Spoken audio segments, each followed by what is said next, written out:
Mais à chaque fois, quand on change de directeur artistique, c'est-à-dire de créateur, c'est important, c'est un enjeu. C'est colossal puisque c'est vraiment l'ADN de la maison et c'est pas facile, William, quand on s'appelle Sonia Rykiel, Thierry Mugler ou Loewe. C'est une grande maison espagnole qui est plutôt maroquinerie et qui, elle aussi, essaye de développer son prêt-à-porter. Et donc, il faut vraiment que le créateur trouve les marques. Alors pour Sonia Rykiel, c'est quand même assez important. Thierry Mugler, il a marqué les années 80. Il n'y a plus personne de la famille Rykiel dans ce nouveau... Nathalie, sa fille, est toujours présente dans la société. Même sa petite fille travaille aux États-Unis. Elle développe, elle s'occupe de la marque à New York. Mais là, voilà, il fallait trouver le juste milieu.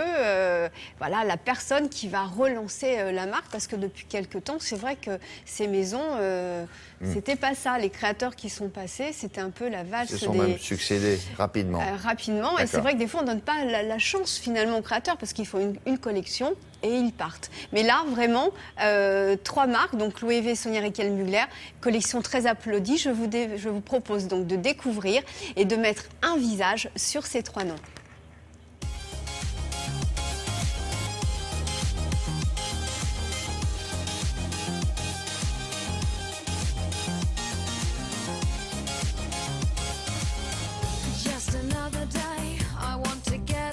Le choix d'un directeur artistique, c'est une quête. C'est une quête fondamentale pour une maison de mode qui crée la tendance et une maison de luxe qui la sécurise.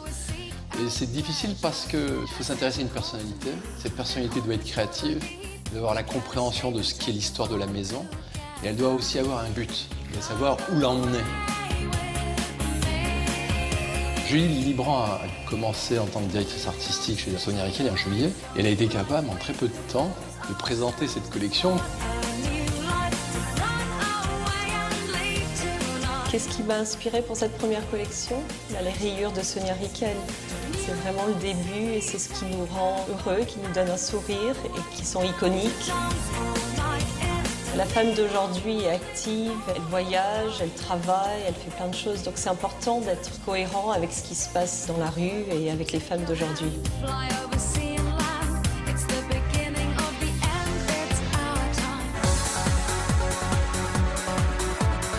Pas une seule fois, j'ai douté du choix qu'on avait fait de recruter David Coma comme directeur artistique de la maison Mugler. Parce que c'est quelqu'un qui a une vraie vision, qui est très moderne, qui sait en même temps rendre les femmes très féminines, très glamour, mais beaucoup plus contemporaine, urbaine. C'est quelqu'un qui est très humble dans son travail, qui adore le travail en équipe.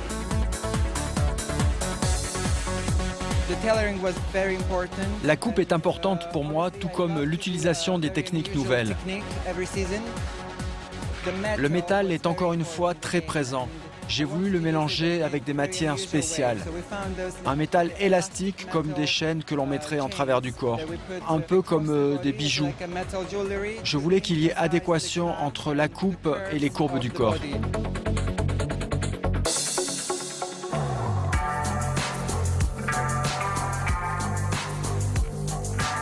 Loewe est une maison qui a été fondée en 1846 et qui a un grand héritage dans le traitement du cuir, à la fois dans les sacs et dans les vêtements. On a trouvé que Jonathan était particulièrement adapté à cette maison. Il lui redonne à la fois beaucoup de modernité tout en respectant énormément l'histoire et les savoir-faire. Je pense que la femme Loewe est une femme qui a une grande confiance en elle. Elle est libre, indépendante.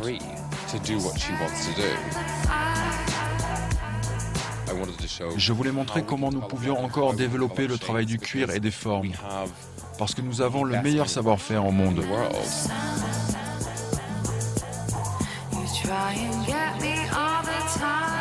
Jonathan vient juste d'avoir 30 ans. Et c'est vraiment dans la culture du groupe LVMH de donner un peu sa chance aux jeunes.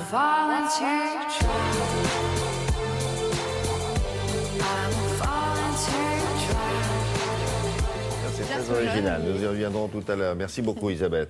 Ce jeudi se tiendra à Paris un colloque consacré à un sujet tabou ou un peu partout. Il s'agit de la prostitution au collège et avec Laurence Ostolazza, on s'est penché sur cette question.